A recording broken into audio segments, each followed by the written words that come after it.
देखिए, देश की जनता भारतीय जनता पार्टी को हटाना चाहती है और जिस तरह का माहौल नजर आ रहा है, चाहे वो किसान के सवाल पर हो, आय दोगुनी की बात की, किसान को संकट में डाल दिया, नौजवान को हर साल 2 करोड़ नौकरी देंगे, नौजवानों की नौकरी छीन ली, हर परीक्षा लीक हो गई, इलेक्टोरल बॉन्ड में जितना पैसा वसूला गया उसका जवाब भारतीय जनता पार्टी के पास नहीं है, और जो पैसा लूटा है उसी की वजह से आज महंगाई है।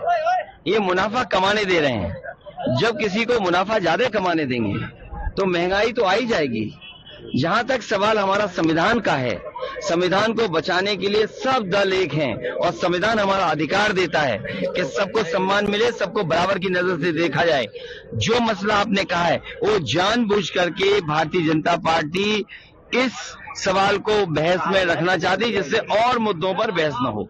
सर मैनपुरी में बसपा ने यादव प्रत्याशी उतार दिया कुशवाहा की जगह, यानी कि यादव वोटों को काट। और मुझे पता है, आपको ये भी पता होगा कि जिस प्रत्याशी की उन्होंने टिकट काटी वो प्रत्याशी समाजवादी पार्टी के समर्थन में उसी समय आ गया, और जो बीएसपी की टिकट मिली है जिसको, वो बीजेपी ने दिलवाई है।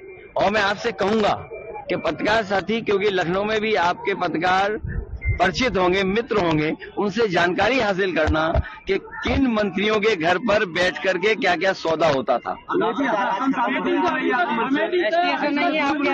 देखिए, हमें कमी तो खल रही है और कानूनी दावपेच में वो फंसे हुए हैं। मुझे उम्मीद है कि न्यायालय से उन्हें न्याय मिलेगा। और जहां तक एसटीएसएन साहब का सवाल है, एसटीएसएन साहब की टिकट नहीं काटी, मैं टिकट उनकी बगल में दे रहा था रामपुर, वो नहीं लड़ना चाहते थे। मैं समझ सकता हूं कि नहीं लड़ना चाहते थे, लेकिन अगर हम टिकट नहीं दे पाए हैं, मैं अपने पत्रकार साथियों से कहना चाहता हूं और एसटीएसएन साहब को से भी कहूंगा कि उनका सम्मान करने का काम हम समाजवादी लोग करेंगे। जब भी हमें ताकत मिलेगी हम उनका सम्मान करेंगे। वो इस समय पर रुचि वीरा जी का, इंडिया गठबंधन का और समाजवादी पार्टी के प्रत्याशियों की मदद करें। पहले चरण में क्या इंडिया गठबंधन की आंधी है? पहले चरण में ही सफाया बीजेपी का दिखाई दे रहा है। जिस तरीके से किसान और हर वर्ग के लोग मुजफ्फरनगर, कैराना, सहारनपुर, बिजनौर, नगीना, मुरादाबाद, रामपुर में समर्थन दिखाई दे रहा है, इस बार बदलाव होगा और भारतीय जनता पार्टी का सफाया होना निश्चित है। ये समाज विरोध कर रहा है भाजपा का, क्या कहना चाहेंगे? ये इसलिए भी कर रहा है कि उनको भी अपमानित किया। कभी किसी के सम्मान को ठेस नहीं पहुंचानी चाहिए, और हमारा संविधान कहता है कि आप किसी का सम्मान अगर है तो सम्मान उसका करना चाहिए। क्या किसी की पगड़ी को आप उखाड़ देंगे, फेंक देंगे? तो ये जो क्षत्रिय समाज के साथ भेदभाव हुआ है और हर स्तर पर भेदभाव हुआ है, हमें खुशी है कि वो अपने सम्मान के लिए आगे आए हैं और भारतीय जनता पार्टी को सबक सिखाना चाहते हैं। ये बीएसपी की स्ट्रेटेजी पहली बार नहीं हुई है। अरे यूसुफ अंसारी साहब से अच्छा कौन समझेगा? ये दोनों बार यही बीएसपी की वजह से हार गए। और मैं आपसे कहूंगा 45 सीटें ऐसी थी जो पिछली बार अगर हम समझा ले जाते, हमारा बातचीत का मैनेजमेंट अच्छा होता, तो हमारी 45 सीटें और बढ़ गई होती। इस बार ऐतिहासिक रिजल्ट आएगा। एक जगह लड़ाई है, वरना सब गठबंधन सीटें जीत रहा है। अखिलेश जी, एक सवाल यह है कि अमेठी से अभी तक कोई भी प्रत्याशी इंडिया गठबंधन का नहीं दिया गया है, क्या कोई परेशानी सामने आ रही है? क्या नॉमिनेशन से पहले ही आपको बता दें? जब नॉमिनेशन होगा तो आपको प्रत्याशी पता लग जाएगा। इसके अलावा तौकीर रजा ने आपको लेकर के कहा है कि जो सपा है वो मुसलमानों की हितैषी नहीं है, और ऐसे में जो है सपा को वोट देने से अच्छा है कि बीजेपी को वोट देता है। जो यादवों के नहीं हुए तो वो मुसलमानों के क्या होंगे? ये जो भाषा आखिरी में बोली आपने, ये बीजेपी की भाषा है। ये जो आखिरी में 2 शब्द बोले हैं तो कई बार नहीं मैं समझ रहा हूँ जिनके बारे में आप कह रहे हैं को कभी कभी भारतीय जनता पार्टी सामने से लड़ाती है किसी को, कभी कभी भारतीय जनता पार्टी पीछे से हाथ मिलाती है।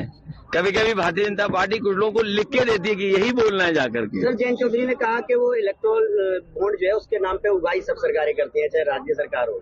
नहीं, देखिए किसी बारे में नहीं, ये तो सफाई बीजेपी को देना चाहिए, क्योंकि बीजेपी ने सबसे ज्यादा चंदा वसूला है और ईडी, सीबीआई, इनकम टैक्स इसको लगा के, और कई ऐसी कंपनियां हैं जिसमें आप देख सकते हो कि उनपे ईडी, सीबीआई के छापे पड़े, उसके बाद उन्होंने पैसा दे दिया या चंदा दे दिया, चंदा देने के बाद उन पर ईडी, सीबीआई, इनकम टैक्स की छूट छूट गई। जनता के जयंत चौधरी परसों मुरादाबाद आए थे और उन्होंने ये कहा है कि अखिलेश यादव हमको दबाने की कोशिश कर रहे थे, इसलिए जो हमने गठबंधन तोड़ा, लेकिन हमारे पारिवारिक संवाद वैसे ही रहेंगे जैसे पहले थे। नहीं तो 500 आदमी थे।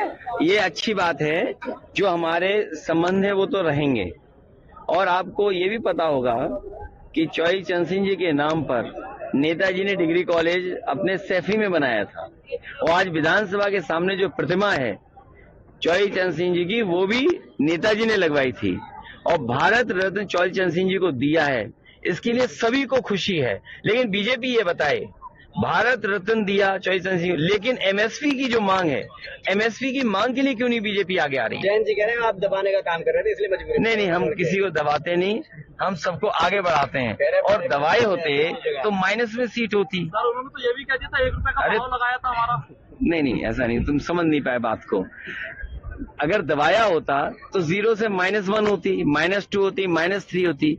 हमने उन्हें आगे बढ़ाया और चौधरी चरण सिंह जी की विरासत को आगे बढ़ाया, तो परिणाम क्या हुआ कि 8 सीटें, 9 सीटें जीत गए, राज्यसभा दे दिया। और याद रखिएगा, एक राज्यसभा 37 एमएलए के पर आती है, और हमने 1 दी और 1 खोई, तो 2 हमारा नुकसान हुआ समाजवादियों का।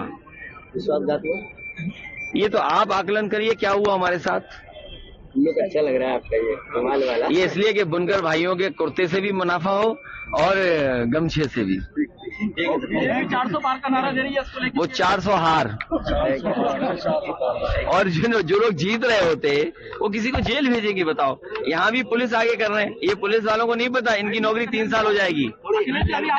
सुनो, आपने मंच से एक बात कही थी कि जो बीजेपी है वो परिवार वालों को नीचे।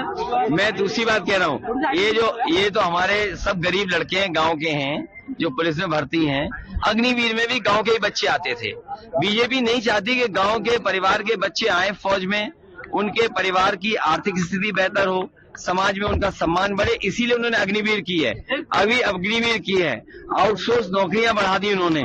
और हो सकता है ये हमारे जो खाकी पहने वर्दी घूम रहे हैं नौजवान, इनकी भी नौकरी अगर 3 साल कर देगी बीजेपी, तब क्या करोगे आप?